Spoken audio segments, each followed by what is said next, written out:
Well, back to the life with the Browns. What becomes of a family that once transformed television when it can no longer hold itself together? They tested the law. They redefined marriage.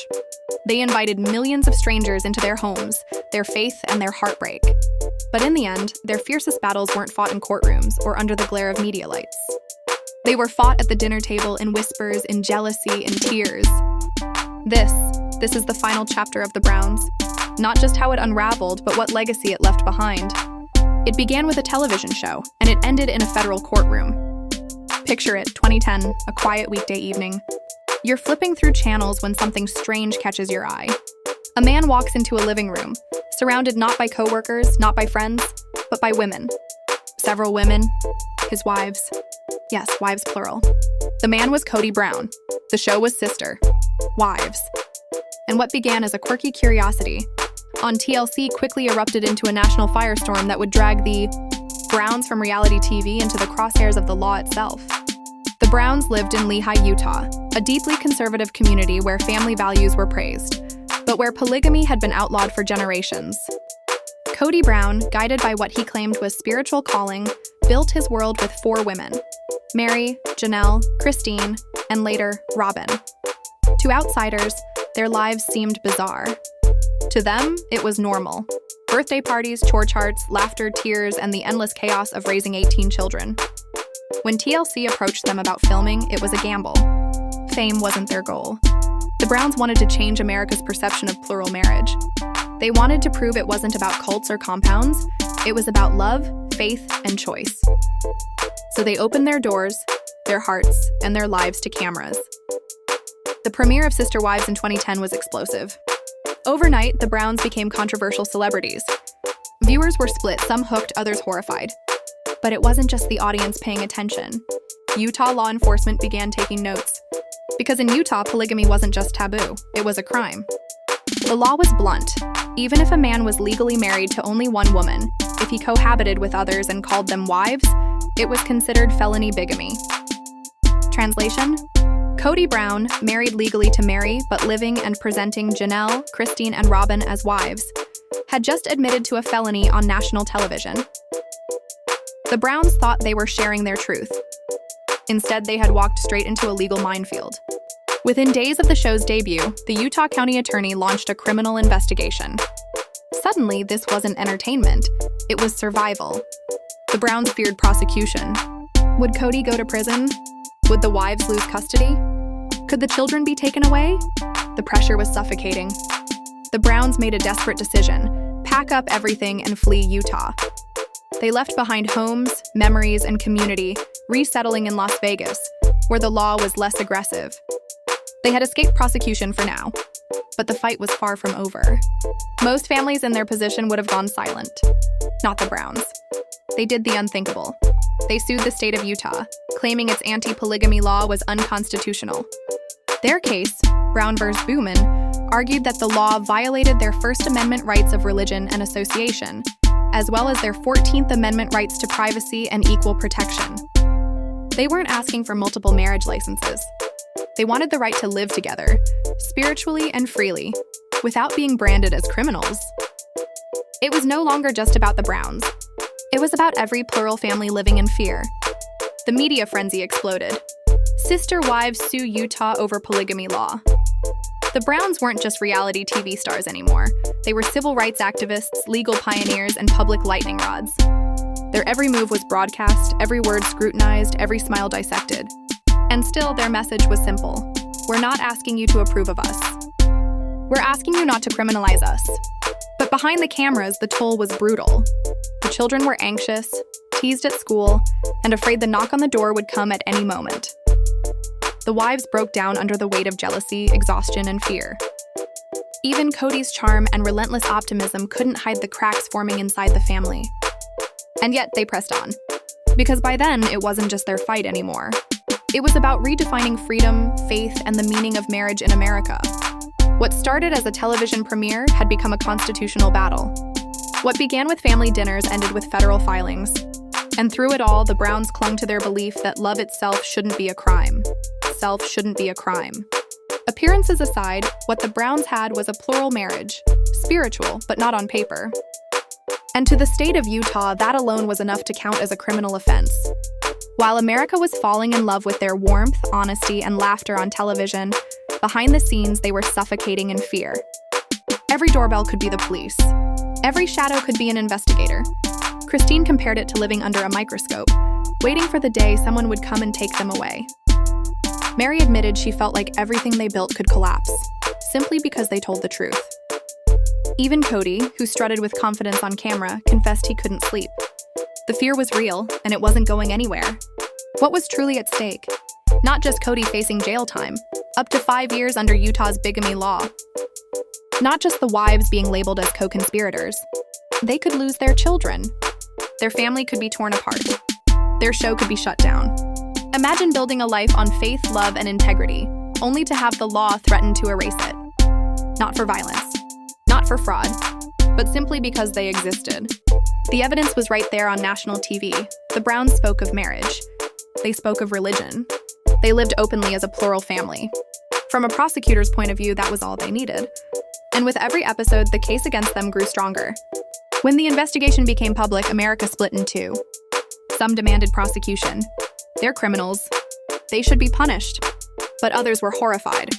These weren't abusers. These weren't fraudsters. They were consenting adults, raising children, paying taxes, living quietly. Civil rights activists, religious freedom advocates, even politicians came forward to argue. The law was outdated, cruel, and unconstitutional.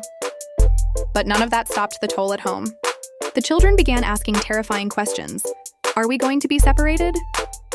Will Daddy be sent to prison? What did we do wrong? The wives put on a brave face, but behind closed doors, guilt and anxiety tore at them.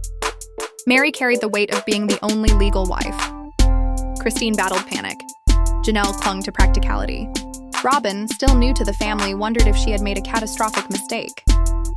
Cody carried it all, the responsibility of protecting them, while knowing he was the one under the crosshairs. Eventually, the Browns made a choice. They would run. They would leave Utah. This wasn't a move across town. This was exile. They packed their homes quietly, said hushed goodbyes to neighbors, and headed to Las Vegas, where they hoped the law would look the other way. TLC kept the cameras rolling. Fans thought they were just watching a family move. In reality, lawyers were drafting lawsuits, detectives were building cases, and the Browns were preparing for a courtroom war. By July 2011, they weren't just running. They were fighting back.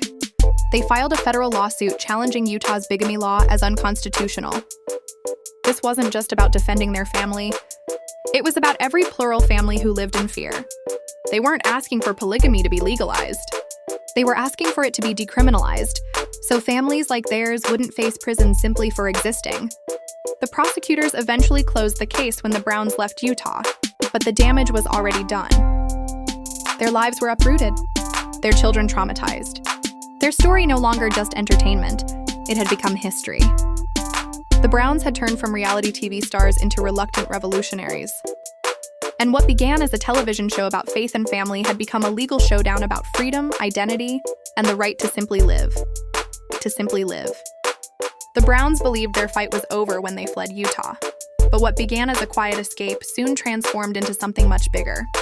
What was once a family secret became a national headline.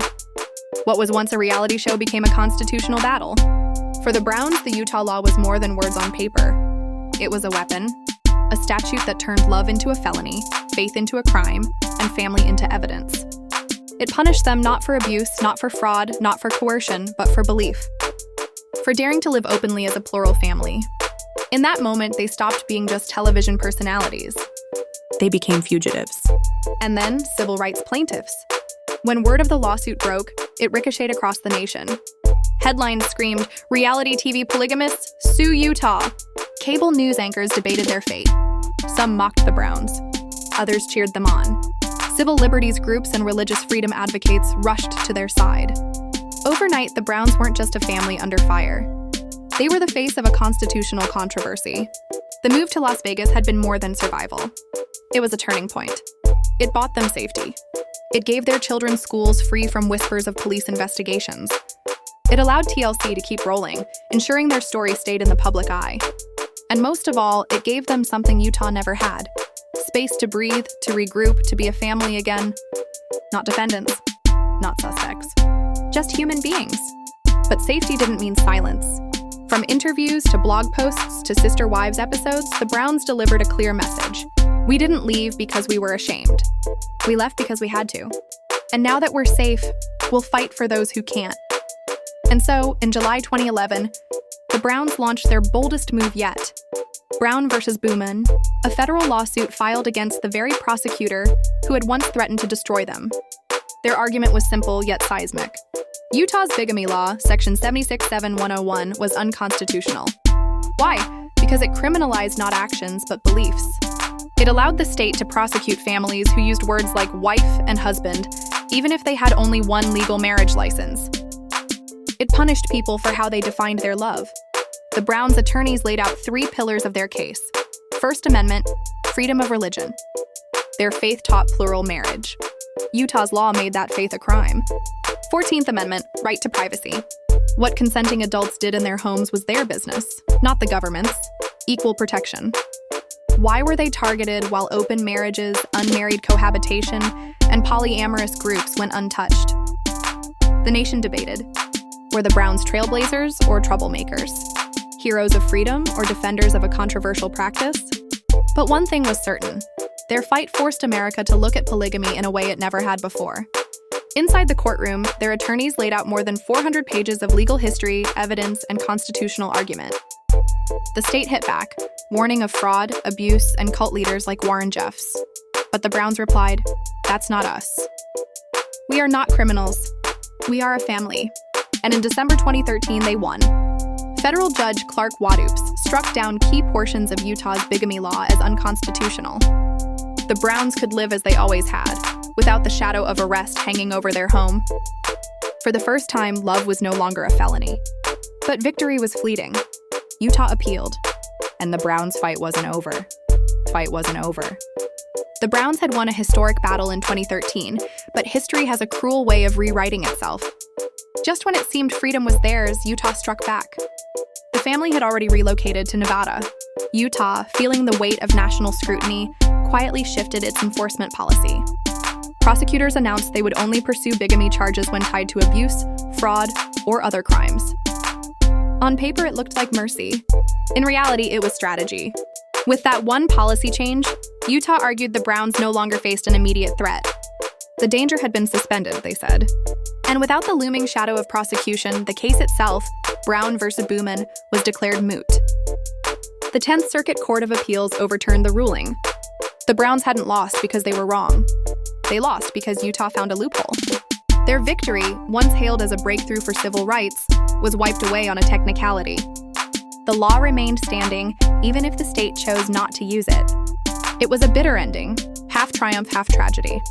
The Browns had cracked the system, forced reform, and exposed hypocrisy. But the precedent they created was erased from the books. Legally, they had no shield. Spiritually, they had changed everything. Yet even in defeat, their lawsuit left a legacy. It compelled Utah to reform its policy. It dragged polygamy back into the national headlines, not through scandal or tabloid fodder, but through sheer courage. A single family, armed with nothing but their story and their faith, had rattled a legal foundation built more than a century earlier. And so the Browns carried on. Their household transformed, wives left, new fractures formed, new stories began. But their lawsuit remained a landmark, whispered in law schools, cited in briefs, debated in classrooms. Because this was never only about polygamy. It was about the right to live without fear. But here lies the heart of the conflict. In Utah, you didn't need multiple marriage licenses to break the law. You only needed to live as if you did, to love openly, to call someone wife, to cohabit in faith. That word, cohabitation, wasn't harmless in Utah's law books. It was a weapon. Cohabitation meant living together in a marriage-like relationship. Shared homes, shared finances, raising children as a family, calling each other husband and wife, even spiritually, even without a license. In Utah, that was enough to brand you a criminal. This is why the Browns were targeted. Cody remained legally married to Mary, but he also lived with Janelle, Christine, and Robyn, openly presenting them as wives. Every time they said SisterWife on national TV, every anniversary celebration, every joint bank account, it was evidence. Their own reality show became the state's surveillance tape. No spy cameras needed. TLC had done the job for them. And the punishment wasn't symbolic.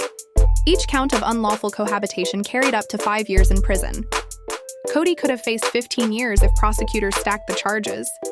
Losing his freedom, his family, his children, this was no hypothetical. This was real. That's why the Browns fought. Not because they wanted polygamy legalized.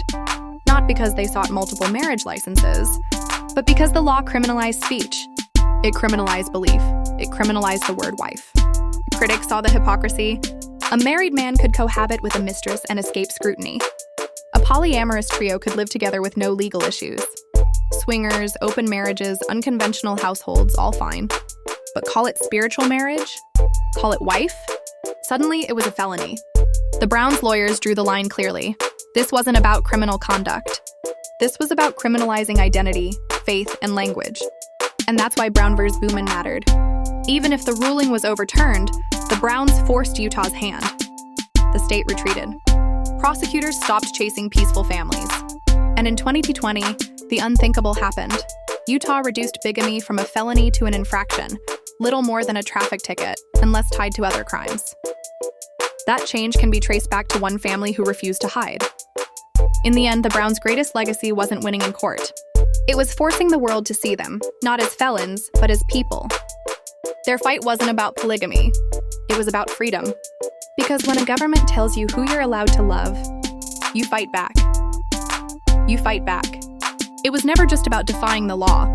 For the Browns, it was about replacing fear with truth. They believed fear thrived in shadows, and the only way to disarm it was to bring their lives into the light. They knew not everyone would be persuaded, that allies would be few, and critics would be many. But they also knew that laws should never be built on unease or prejudice. Laws should be shaped by justice, by freedom, by the pursuit of human dignity. And in their case, the only crime was living in a family structure the government didn't like. They braced themselves for a long battle. Courts moved slowly, public opinion even slower. But the Browns weren't fighting only for themselves. They were fighting for their children and for the children of other plural families who deserved to grow up without shame or fear. They wanted to carve a future where nobody would be forced to choose between faith and freedom. And for that, they were prepared to sacrifice everything. The Browns did not start as activists.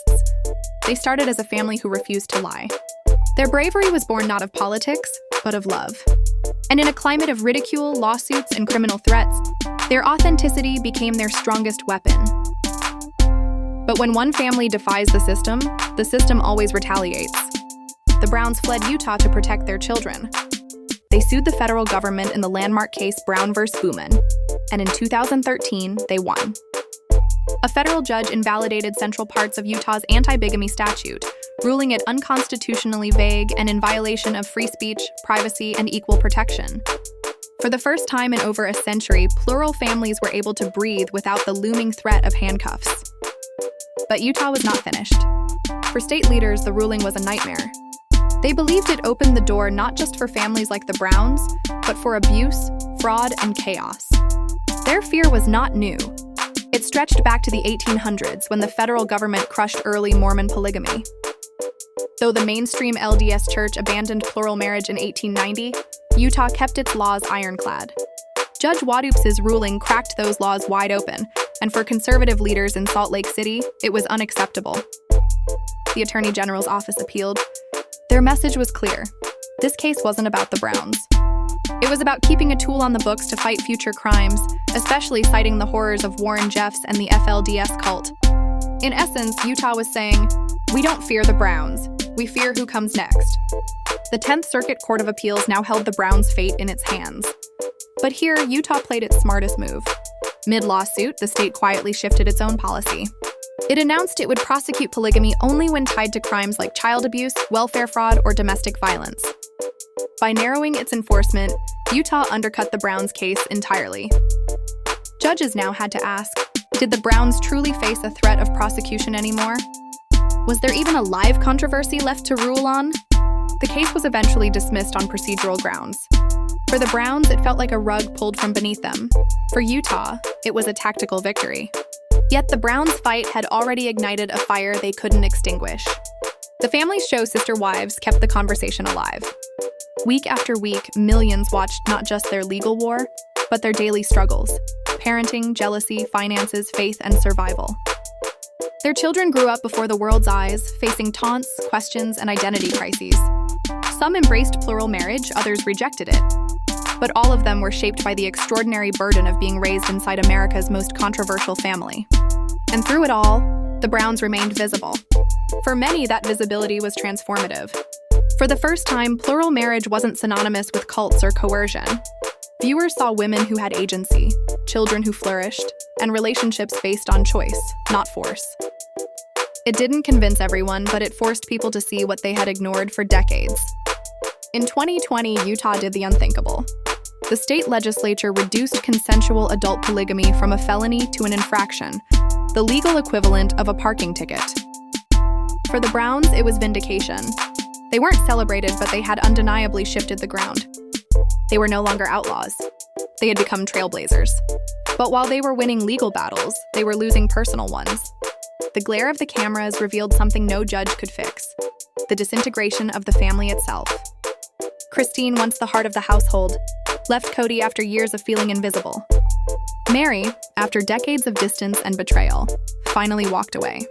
Even Janelle, the rock, began to crumble under Cody's growing favoritism toward Robyn. And Robyn herself, the wife who stayed, found herself alone, carrying the burden of being the last one standing. The Browns had set out to prove that plural marriage could survive the harshest light of modern America. And in a way, they succeeded. They changed laws. They reshaped culture. They gave voice to families who had none. But the cost was staggering. They lost their unity. They lost their anonymity. And in many ways, they lost each other. And yet, in that breaking, something new was born. Christine found her independence. Mary rediscovered her strength. Janelle claimed her emotional truth. Even Cody, battered and hollow, was forced to confront the wreckage of his own leadership. The Browns may have fractured, but their story did not end in failure. It ended in transformation. They had proven to the world that visibility is power. That breaking apart is not the same as breaking down. And that sometimes the most radical act of love is choosing freedom, even if it means walking away. Walking away.